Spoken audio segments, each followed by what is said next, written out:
parlez d'une révolution fiscale dans le programme, 14 tranches d'impôts au lieu de 5, rétablir l'ISF, donc l'impôt de solidarité sur la fortune, limiter les droits de succession à 12 millions d'euros, donc c'est 100 fois l'héritage médian aujourd'hui, limiter les écarts de revenus de 1 à 20 dans l'entreprise. Si on en croit votre programme, ce serait à l'avantage de toutes celles et ceux qui gagnent moins de 4 000 euros par mois. Pourquoi, selon vous, cette politique fiscale, c'est la plus juste, celle qu'il faut mettre en œuvre? Et que répondez-vous à ceux qui la qualifient de confiscatoire ou... Oui, mais ça, c'est depuis le début. Hein. Quand on a inventé l'impôt sur le revenu, ils ont expliqué que c'était confiscatoire. L'autre soir, vous avez peut-être vu aussi, c'était un truc avec des petits patrons, tout ça. Bon, c'est des branches patronales du MEDEF. Hein. Ce que je suis en train de dire ne concerne pas le petit patronat, parce que ça encore, c'est une catégorie. Le patronat, entre le patron du CAC 40 et le gars qui travaille avec, ou la fille avec 10 ouvriers, ça n'a rien à voir. Pourtant, on met tout ça dans la même catégorie. Le salaire moyen d'un entrepreneur, c'est 1300, 1400, parce que vous avez dedans tous les auto-entrepreneurs qui sont là-dedans, qui sont des gens qui s'auto-esclavagisent, point final. Alors, la politique fiscale. D'abord, je pars de l'impôt sur le revenu parce que c'est celui que vous connaissez ou connaîtrez bientôt tous. L'impôt sur le revenu, il est en 5 tranches. Il n'y a pas besoin d'être un aigle pour comprendre que ceux qui vont évidemment tout porter sur leur dos, c'est ceux qui sont au milieu. En étalant sur 14 tranches, on répartit l'effort, et ceux qui sont à un bout vont payer, en effet, beaucoup plus qu'ils ne payent aujourd'hui. Mais je vous adjure de comprendre qu'ils ne sont pas malheureux. Hein.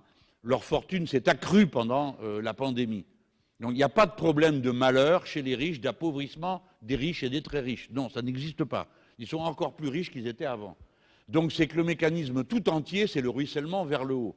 Ce n'est pas chaque personne individuellement qui est coupable du système, mais il est clair que dans ce système, les uns y trouvent tout à fait leur compte et pas les autres. Et en particulier tous ceux qui sont au milieu.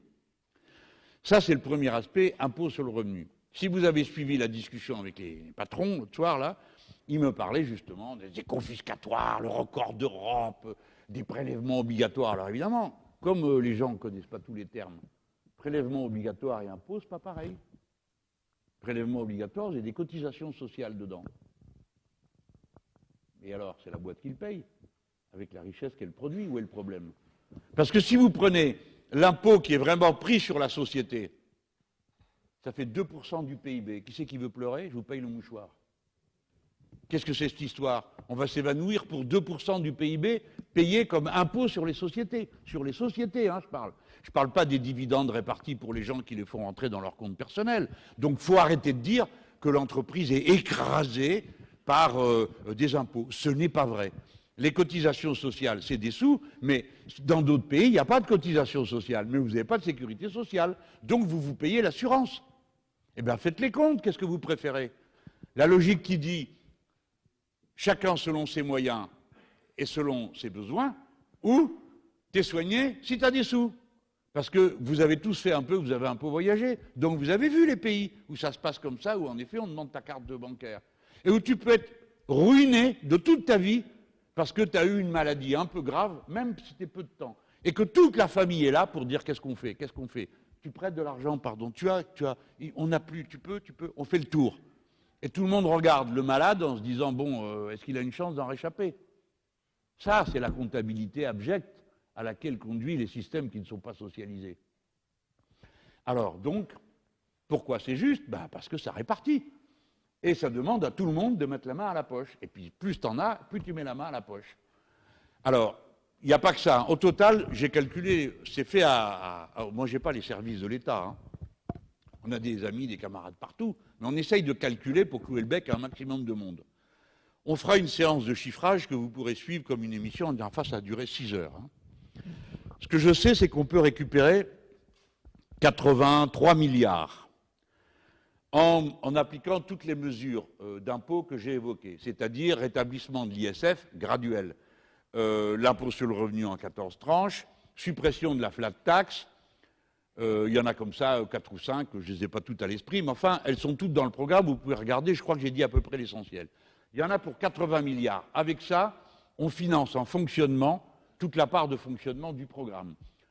Alors, la part de fonctionnement du programme, ben, il y a les embauches de fonctionnaires, parce qu'il faut des profs, parce qu'il faut des gens dans la fonction publique hospitalière. Alors, si vous ne voulez pas, ben, continuez comme c'est là, et puis vous verrez, dans 3 ans, vous n'aurez plus rien, le système s'est à moitié effondré. Donc vous avez besoin d'embaucher de monde. 180 000 personnes ont foutu le camp du service hospitalier. Pourquoi?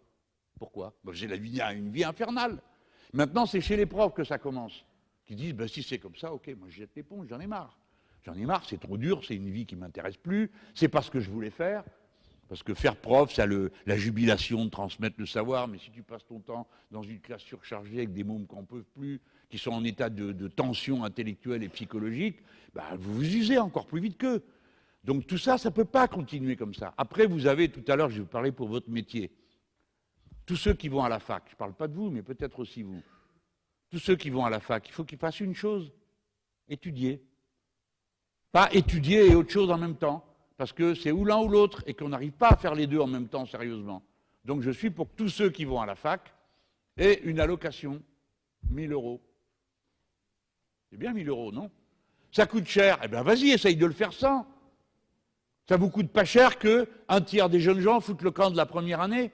Ça vous coûte pas cher qu'ils abandonnent en cours de route. C'est pas une honte que quelqu'un qui sort et qui entre au CNRS, après des années de doctorat, il commence à 1 300, 1 400 €.